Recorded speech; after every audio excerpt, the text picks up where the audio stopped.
Hello, hello. My name is Jess Marie. There was no hand there. There was no coming back. Hi, hello. I'm Jess Marie, and welcome to yesterday's Coffee Grounds, where I typically talk of things that I got going on in my life or things that have happened, what I've learned, and just kind of overall commentary on my life. And it's a fine balance of sharing, but not sharing too much, and just a little bit of a story time.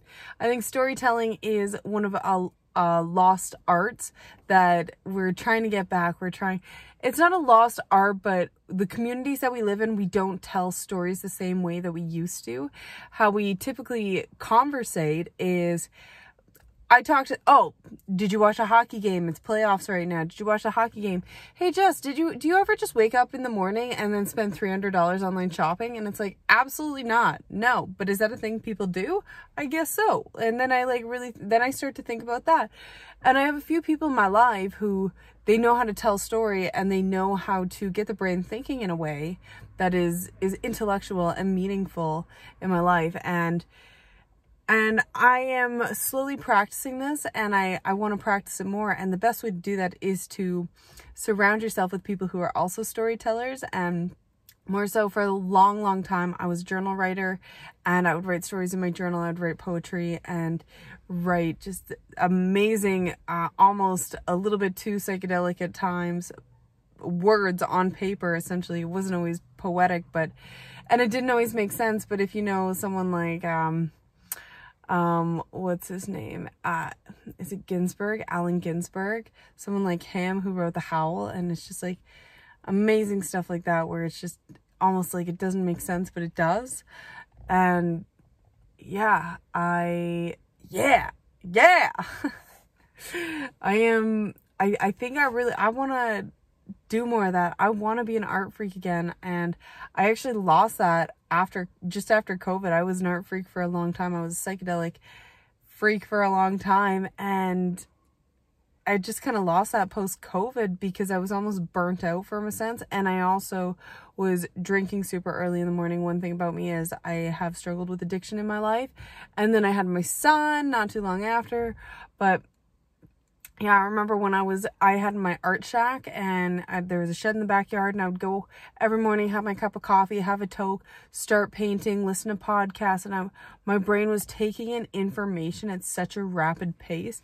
And then I would probably start drinking. Like, I remember pouring a glass of wine one time at 10 in the morning, and that was just my life. That was my day for weeks. And that was a lot of people's day during COVID, and how we just got through it, because we don't always have those skills, we don't know how to be bored. And just sitting there, sometimes I was thinking, and I was smoking and turning off the music and just looking at what I had created, and it's like, okay, what next?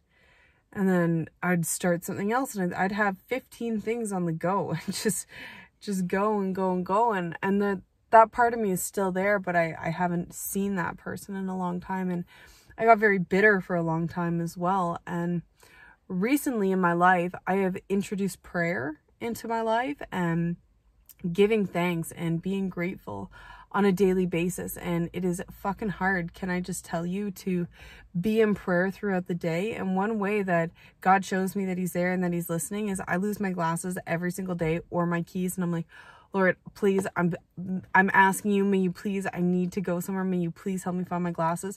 Boom. It's like, oh, I took them off last night when I was putting Leave on to bed. They're on his dresser. There they are. And it comes, so y'all can say that that's a coincidence, that just happens, but when it happens every single day, I don't know. I don't want to give myself that much credit. I will give myself that much credit if I decided to run 2 kilometers out of nowhere and pull that out of my ass. I'll give myself credit there. But when I ask for something and it's being given to me, when I ask, hey, you know what? I need support. I don't know what I'm doing in this life, and I need guidance of what I'm doing. And then an opportunity is presented to me. And sometimes it's just a seed. Sometimes it's just an idea. And I was asking about this, and then I started getting emails about holistic nutrition. And it's never just a slap in the face. Like, sometimes it is, but I shouldn't say never. Sometimes it is very obvious. Sometimes it's a little bit more subtle.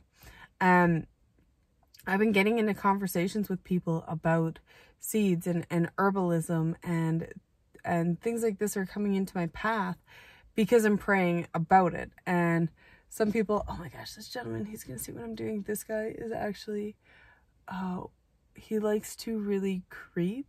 He used to work at the general store in town, and one time I was buying smokes and he's like, you know, these are bad for you, right? And I'm like, yes, it says it on the packaging.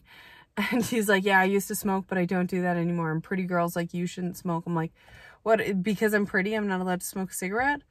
Is it, what are you saying? I'm like, I don't know. I was not impressed. I was not impressed. And then we've just kind of had a sour vibe, and maybe I need to mend that. Maybe I just need to mend that.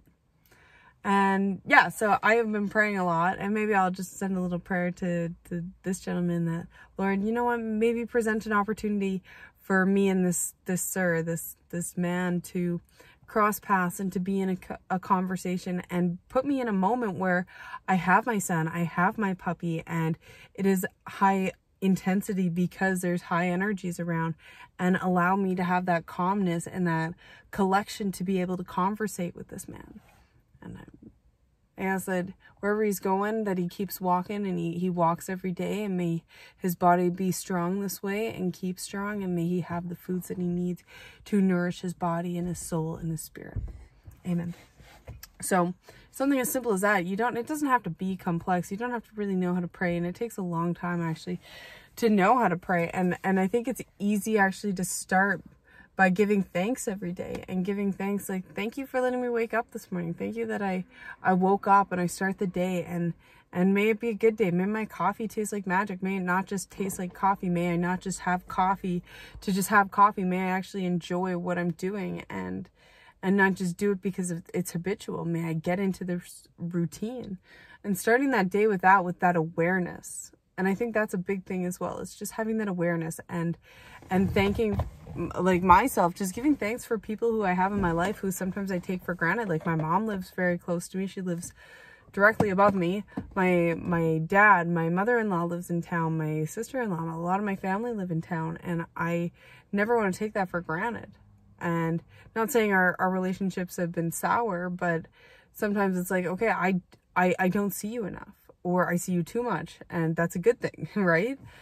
And yeah, prayer has really helped me in my life, and in many ways, just being grateful for that, and asking myself, like, and God will give me so many opportunities in a day. It's like, I need help with my anger, and then he presents opportunities to help me with my anger. I'm like, holy Toledos, I'm having a tough time here. I'm like, I feel like I need a cigarette. I haven't smoked in a long time. If you don't know, I am 3 months pregnant, so I'm not gonna have a cigarette, but sometimes I get stressed out. I need my keys. I need my keys to drive my car.